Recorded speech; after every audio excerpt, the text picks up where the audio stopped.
ಪರವಾಗಿಲ್ಲ, ಮಳೆನೂ ಬರ್ತಿದೆ. ನೀವು ನಮ್ಗೆ ಯಾವತ್ತಿದ್ರೂ ಸಪೋರ್ಟ್ ಮಾಡ್ತಾ ಇದ್ದೀರಾ. ಹೊಸ ತಂಡ ಇದು.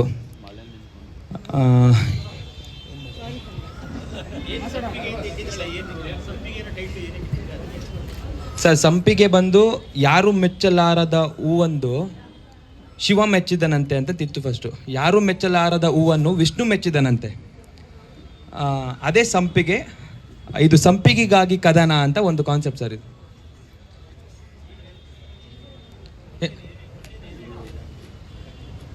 ಸರ್, ಈಗ ಹೆಣ್ಣು ದ್ರೋರಣೆ ನಡೀತಿದೆಯಾ ಗೊತ್ತಾ? ಇದು ಶಾಪಗ್ರಹಿಣಿ ಅಂತ ಬರುತ್ತೆ. ಈ ಸಂಪಿಗೆ ಏನಂದರೆ ಎಲ್ಲೇ ಇದ್ರೂ ಅದನ್ನು ರಿಜಿಸ್ಟ್ರು ಮಾಡಲ್ಲ. ಅದು ಒಳ್ಳೆ ಘಮ ಕೊಡುತ್ತೆ, ಯಾರು ರಿಜಿಸ್ಟ್ರು ಮಾಡಲ್ಲ. ಅದೊಂದು ಹೂವು ಅಂತ ಒಂದು ಎಲ್ಲೂ ತಂದು ಮಾರೋದಿಲ್ಲ, ರೇರ್ ಅದನ್ನು. ಅದಕ್ಕೆ ಯಾರು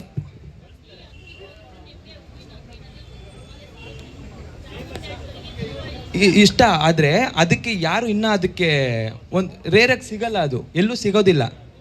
ಅದನ್ನ ಪಾಯಿಂಟ್ ಆಗಿ ಸಿಗೋದಿಲ್ಲ ಅಲ್ಲ, ನಾನೇ ಡೈಲಿ ತಗೊಂಡು ಹೋಗ್ತೀನಿ ನಮ್ಮ ಮನೆಗೆ ಪೂಜೆಗೆ. ಓಕೆನಾ? ಕಡಿಮೆ ಇದು ಸಂಪಿಗೆ ಕಾಲದಲ್ಲಿ ಎಲ್ಲ ಮರದಲ್ಲೂ ಇಲ್ಲೇ ಎಷ್ಟೊಂದು ವಿಜಯನಗರದಲ್ಲೇ ಹುಡುಕಿದ್ರೆ ನಿಮ್ಗೊಂದು 50 ಮರ ಸಿಗುತ್ತೆ. 50 ಮರದಲ್ಲೂ ಇವಾಗ ಸಂಪಿಗೆ ಕಾಲ ಆಗಿದೆ, ಸಂಪಿಗೆ ಹೂ ಬಿಟ್ಟಿರುತ್ತೆ. ನೆನ್ನೆ ತಾನೇ ನಮ್ಮ ಮನೆಗೆ ತಗೊಂಡೋಗಿದ್ದೀನಿ ನಾನು ಸಂಪಿಗೆನ. ಗೊತ್ತು ಸರ್. ಇದನ್ನ ಮೇಡಮ್ ಒಂದು ನಿಮಿಷ. ಇದು ಆಕ್ಚುಲಿ ಏನಂದ್ರೆ ಈ ಸಬ್ಜೆಕ್ಟ್ ಏನ್ ಹೇಳಕ್ ಹೊರಟಿದೀವಿ ಅಂದ್ರೆ, ಇವಾಗ ನೀವು ಇಂಟ್ರೊಡ್ಯೂಸ್ ಮಾಡ್ಕೊಳ್ಳಿ. ನೀವು ಜೊತೆಗೆ ನಿಮ್ ಸಿನಿಮಾ ಸ್ಟಾರ್ಟ್ ಆಗಿದ್ರ ಬಗ್ಗೆ ಹೇಗಾಯ್ತು ಏನು ಅಂತ ಫಸ್ಟ್ ಎಕ್ಸ್ಪ್ಲೈನ್ ಮಾಡ್ಬಿಡಿ. ಆಮೇಲೆ ನಾವು ಕ್ವಶನ್ ಕೇಳ್ತೀವಿ. ಎದ್ರುಕೋಬೇಡಿ, ಆರಾಮಾಗಿ. ಇಲ್ಲ, ಅವ್ರು ನಾರ್ಮಲ್. ಇವಾಗ ಇದು ನಮ್ ಟೀಮ್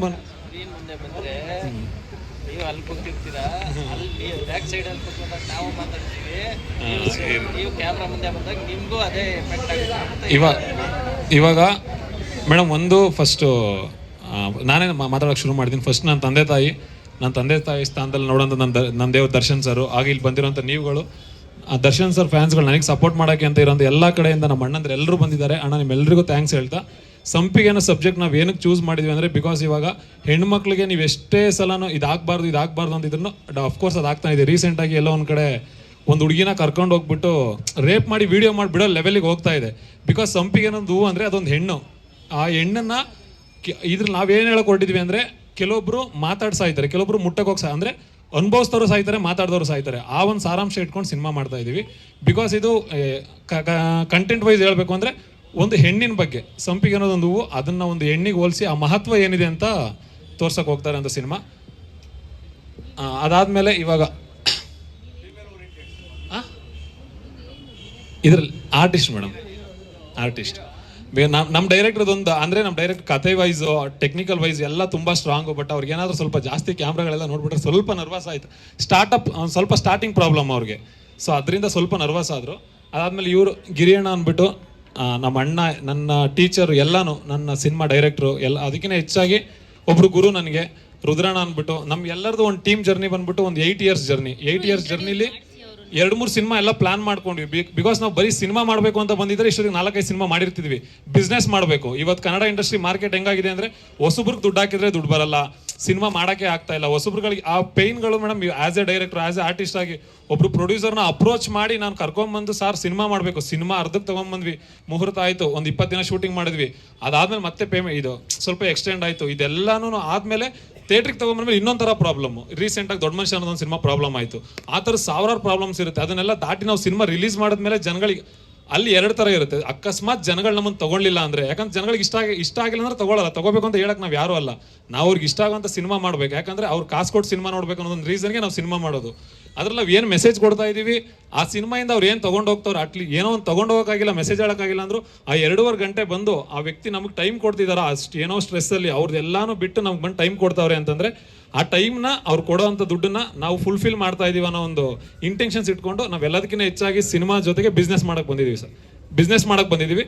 ಸೊ ಡೆಫಿನೆಟ್ಲಿ ಇವಾಗೇನು ಸಿನಿಮಾ ಹೊಸಬ್ರಿಗೆ ದುಡ್ಡು ಬರಲ್ಲ ಅದು ಇದಂತ ಏನಿದೆಯಲ್ಲ ಸರ್, ನಮ್ಮ ಸಿನಿಮಾ ಅಂತ ಬಂದಮೇಲೆ, ನಮ್ಮ ಸಿನಿಮಾ ನಮ್ಮದು ಅಂತ ಬೇರೆಯವ್ರ ಬಗ್ಗೆ ಗೊತ್ತಿಲ್ಲ, ನಮ್ಮ ಸಿನಿಮಾದಲ್ಲಿ ಯಾವುದೇ ಕಾರಣಕ್ಕೂ ಹೊಸಬ್ರಿಗೆ ಹಾಕಿದ್ರೆ ದುಡ್ಡು ಬರಲ್ಲ ಅನ್ನೋ ಒಂದು ಸಬ್ಜೆಕ್ಟ್ನ ಮರ್ಸೋ ಥರನೇ ಕೆಲಸ ಮಾಡಬೇಕು ಅಂತ ಹಾರ್ಡ್ ವರ್ಕ್ ಮಾಡ್ತಾ ಇದೀವಿ. ಓವರ್ ಆಲ್ ಟೀಮ್ ಅದಕ್ಕೋಸ್ಕರನೇ ಕೆಲಸ ಮಾಡ್ತಾ ಇದೀವಿ ಮೇಡಮ್. ಓಕೆ ಅಂದರೆ ಅವರು ಕ್ಲಾರಿಟಿ ಸಬ್ಜೆಕ್ಟ್ ವೈಸ್ ಕೇಳುವಾಗ ಕ್ಲಾರಿಟಿ ಇಲ್ವ. ನನ್ನ ಹೆಸರು ವರ್ಧನ್ ಅಂತ, ನಾನು ಮೂಲತಃ ಹಾಸನ್ ಅವನು. ನನ್ನ ಜರ್ನಿ ಇಂಡಸ್ಟ್ರಿಲಿ ಇವಾಗ ಆಲ್ಮೋಸ್ಟ್ 8 ಇಯರ್ಸ್ ಜರ್ನಿ ಆಗ್ತಾ ಇದೆ. ನನ್ನ ಜರ್ನಿ ಸ್ಟಾರ್ಟ್ ಆಗಿದ್ದು ಕಿರಿಕ್ ಪಾರ್ಟಿಲಿ ಜೂನಿಯರ್ ಆರ್ಟಿಸ್ಟ್ ಆಗಿ, ಅಲ್ಲಿಂದ ಇಲ್ಲಿವರೆಗೂ ಒಂದು 4-5 ಸಿನಿಮಾ ಅಸಿಸ್ಟೆಂಟ್, ಅಸೋಸಿಯೇಟ್, ಅದಾದ್ಮೇಲೆ ಗಿರಿಯಣ್ಣ ಅವ್ರ ಜೊತೆನೇ ಜರ್ನಿ ಮಾಡ್ಕೊಂಡು ಬಂದು ನನಗೆ ಇದ್ದಿದ್ದು ಫಸ್ಟಿಂದಾನು ಆರ್ಟಿಸ್ಟ್ ಆಗಬೇಕು ಅಂತಾನೆ. ಇವಾಗ ಆರ್ಟಿಸ್ಟ್ ಆಗೋಕ್ಕೆ ನನಗೆ ನನ್ನ ಗುರುಗಳ ಸ್ಥಾನದಲ್ಲಿ ಒಂದು 2-3 ಜನ ಡೈರೆಕ್ಟರ್ಗಳಿದ್ದಾರೆ. ಫಸ್ಟ್ ಗಿರಿಯಣ್ಣ, ಪ್ರಸಾದ್ ಸರ್, ಆಮೇಲೆ ಸೇತು ಬ್ರೋ ಅಂತ ಇದ್ದಾರೆ. ಈ ಥರ ಅವ್ರಗಳ ಜೊತೆ ಆ ಬಾಂಡಿಂಗ್ನ ಬೆಳೆಸ್ಕೊಂಡು ಏನೋ ಅಲ್ದಿರೋನ್ನ ಕರ್ಕೊಂಬಂದು ಆಯಿತು ನೀನು ಈ ಸಿನಿಮಾದಲ್ಲಿ ನೀನು ಲೀಡಾಗಿ ಮಾಡು ಅನ್ನೋ ಶಕ್ತಿ ತುಂಬಿದ್ದಾರೆ. ಅದೇನೋ ಮಾಡಕ್ ಹೋದಾಗ ಇಲ್ಲ ನಿನ್ಗೆ ಯಾರು ನೀನು ಅಪ್ಪ ಅಲ್ಲ ಮಗ ಅಲ್ಲ ಏನೂ ಅಲ್ದೇನೆ ರುದ್ರನ ನಂಬಿಕೆ ಇಟ್ಬಿಟ್ಟು ನಮಗೆ ಮಾಡಿ ನೀವು ನಾನು ಸಪೋರ್ಟ್ ಮಾಡ್ತೀನಿ ಅಂತ ಬಂದಿದ್ದಾರೆ. ಅನ್ನ ಹಾಕೋ ಅಂತ ಕೆಲಸ ಮಾಡ್ತಿದ್ದಾರೆ. ಜೀವನದಲ್ಲಿ ಬದುಕಿರೋರ್ಗೋಣ ನಿಮ್ಮ ಋಣ ಯಾವತ್ತೂ ಮರೆಯಲ್ಲ. ರುದ್ರನ ಅಂತಲ್ಲ, ನಮ್ಮನ್ನು ನಂಬ್ಕೊಂಡು ಯಾವುದೇ ಒಬ್ಬ ವ್ಯಕ್ತಿ ನಮಗೆ ಅನ್ನ ಹಾಕುವಂತ ಕೆಲಸ ಮಾಡಕ್ ಬಂದ್ರು ಅದಕ್ಕೆ ಸಪೋರ್ಟ್ ಮಾಡೋ ಅಂಥವ್ರಾದ್ರೂ ಯಾರನ್ನು ಈ ಜೀವ ಇರೋವರೆಗೂ ಮರೆಯಲ್ಲ. ನಾ ಇಷ್ಟೇ ಮೇಡಮ್. ಇವಾಗ ಸರ್ ಈ ಸಿನಿಮಾಗಾಗಿ ಈ ಸಿನಿಮಾಗಾಗಿ ಆಕ್ಚುಲಿ ಇದ್ರ ಬಿಫೋರ್ ಒಂದು ಸಿನಿಮಾ ಶೂಟ್ಗೋಸ್ಕರ ಸರ್ ಆಲ್ಮೋಸ್ಟ್ ಒಂದು 6-7 ಮಂತ್ಸ್ಗೆ ಒಂದು 18 kg ವೆಯ್ಟ್ ಗೇನ್ ಮಾಡಿದೆ.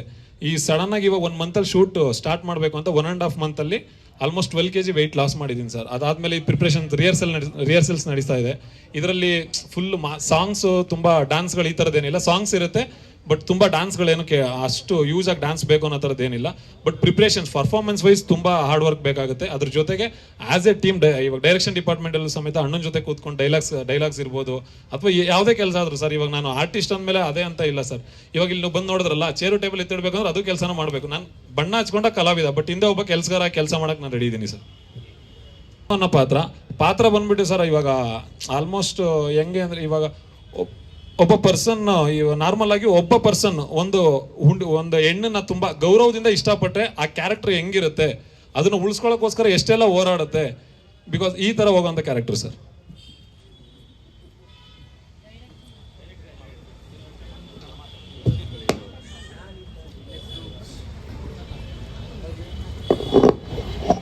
ನಮಸ್ಕಾರ, ನನ್ನ ಹೆಸರು ಗಿರಿಗೌಡ ಅಂತ. ನಂದಿದ್ದು ಮೊದಲನೇ ಚಿತ್ರ.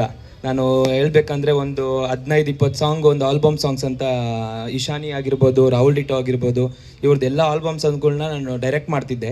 ಇವಾಗ ನಂದಿದ್ದು ಮೊದಲನೇ ಸಿನಿಮಾ. ಬಟ್ ಇದಕ್ಕಿಂತ ಬಿಫೋರು ಮದ್ದೂರು ಒಡೆಯ ಮತ್ತು ಮಹಾಕಾಳಿಪುತ್ರ ಅಂತ ಸಿನಿಮಾ, ಅದನ್ನು ಟೇಕ್ ಓವರ್ ಮಾಡಿ ಅದನ್ನು ಶೂಟಲ್ಲಿದೆ. ಬಟ್ ಇದನ್ನು ಬೇಗ ಮುಗಿಸ್ಬೇಕು ಅಂದ್ಬಿಟ್ಟು, ದಸರಾಗೆ ಬರಬೇಕು ಅಂದ್ಬಿಟ್ಟು ಒಂದೇ ಒಂದು ಪ್ಲ್ಯಾನ್ ಇಟ್ಕೊಂಡು ಒಂದು ಸಣ್ಣ ಬಜೆಟಲ್ಲಿ ಸಿನಿಮಾ ಹೆಂಗೆ ಮಾಡ್ಬೋದು ಅನ್ನೋದನ್ನ ಹೊಸ ತಂಡ ಇಟ್ಕೊಂಡು, ಅದಾದಮೇಲೆ ಹೊಸ ಪ್ಲ್ಯಾನ್ ತಗೊಂಡು, ಆಮೇಲೆ ಟೆಕ್ನಿಕಲ್ ಆಗಿ ಹೊಸದಾಗಿ ತಗೊಂಡು ಬರ್ತಾ ಇದ್ದೀವಿ. ಇದನ್ನು ಈ ಸಂಪಿಗೆ ಅನ್ನೋ ಕಾನ್ಸೆಪ್ಟ್ ಇಟ್ಕೊಂಡು. ಸಂಪಿಗೆ ಅನ್ನೋದು ಬಂಧನದಲ್ಲಿರೋ ಒಂದು ಸಂಪಿಗೆ, ಅದನ್ನು ಬಿಡುಗಡೆ ಕೊಡೋ ಒಬ್ಬ ವಿಷ್ಣು. ಇದು ವಿಷ್ಣು ಮೆಚ್ಚಿದ ಸಂಪಿಗೆ ಅನ್ನೋದು ಕಾನ್ಸೆಪ್ಟ್. ಇದನ್ನ ಕಂಪ್ಲೀಟ್ ಮೇಲ್ಕೋಟೆಲ್ ಶೂಟ್ ಮಾಡಬೇಕು ಅಂತಿರೋದು ನಾವು. ಅದನ್ನ ಬಿಟ್ಟರೆ ಕೇರಳದಲ್ಲಿ ಕಣ್ಣೂರನಲ್ಲಿ ಶೂಟ್ ಮಾಡಬೇಕು ಅಂತಿರೋದು. ಆಮೇಲೆ ಇನ್ನೊಂದು ಏನಂದರೆ ಇದನ್ನ 20 ಡೇಸಲ್ಲಿ ಒಂದು ಸಿನಿಮಾ ಮುಗಿಸ್ಬೋದು ಅನ್ನೋದನ್ನ ಹೊಸದಾಗೆ ಪ್ಲ್ಯಾನ್ ಮಾಡ್ಕೊಂಡು ಬರ್ತಿರೋ ಕಾನ್ಸೆಪ್ಟ್ ಇದು ಸರ್. ಸಂಪಿಗೆ ಅನ್ನೋ ಕ್ಯಾರೆಕ್ಟರ್ನ ಇನ್ನೊಂದು ನಾವು ಹೆಂಗಂದ್ರೆ ಚಾಪ್ಟರ್ ಬೈ ಚಾಪ್ಟರ್ ನಾವು ರಿವೀಲ್ ಮಾಡಬೇಕು ಅಂತಿದ್ವಿ. ಅದಕ್ಕೋಸ್ಕರ ಸರ್. ನಿಮ್ಮ ಸಂಪಿಗೆ ಶಾನಿ ಅವರ ಇಲ್ಲ ಸರ್. ಇದನ್ನ ಅದೇ ಒಂದು ಮಲ್ರು. ಹಾಂ ಸರ್, ನಾನು ಮೂಲತಃ ಮಾಗಡಿ ಅವನು. ಹೀರೋಯಿನ್ ಸರ್, ಹೀರೋಯಿನ್ ಬೆಂಗಳೂರವ್ರೆ. ಹೌದು, ಎಲ್ಲ ಆಗಿದ್ದಾರೆ, ಆರ್ಟಿಸ್ಟ್ ಎಲ್ಲರೂ ಆಗಿದ್ದಾರೆ. ಬಟ್ ನೆಕ್ಸ್ಟ್ ಒಂದು ಚಾಪ್ಟರ್ ವೈಸ್ ಬರಬೇಕು ಅಂತ, ಚಾಪ್ಟರ್ ಬೈ ಚಾಪ್ಟರ್ ಬರಬೇಕು ಅಂತ ಪ್ಲಾನ್ ಇರೋದು.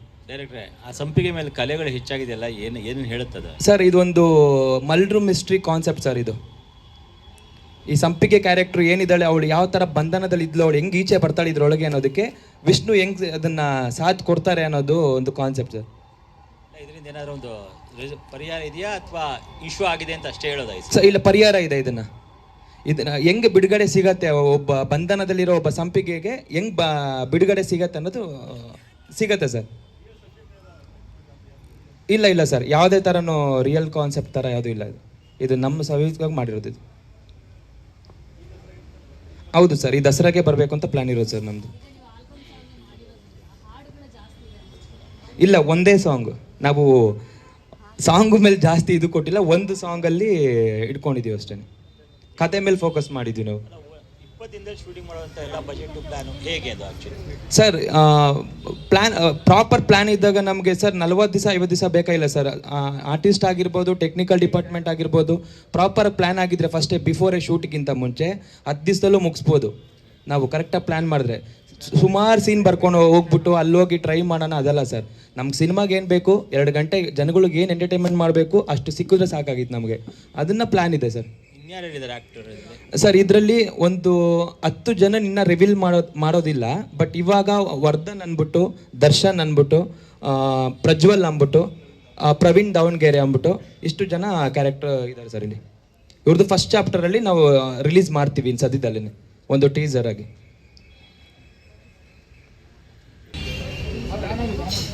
ಲೇಟ್ ಆಗಿದ್ದಕ್ಕೆ ಎಲ್ಲರಿಗೂ ಶ್ರಮಿಸ್ಬೇಕು.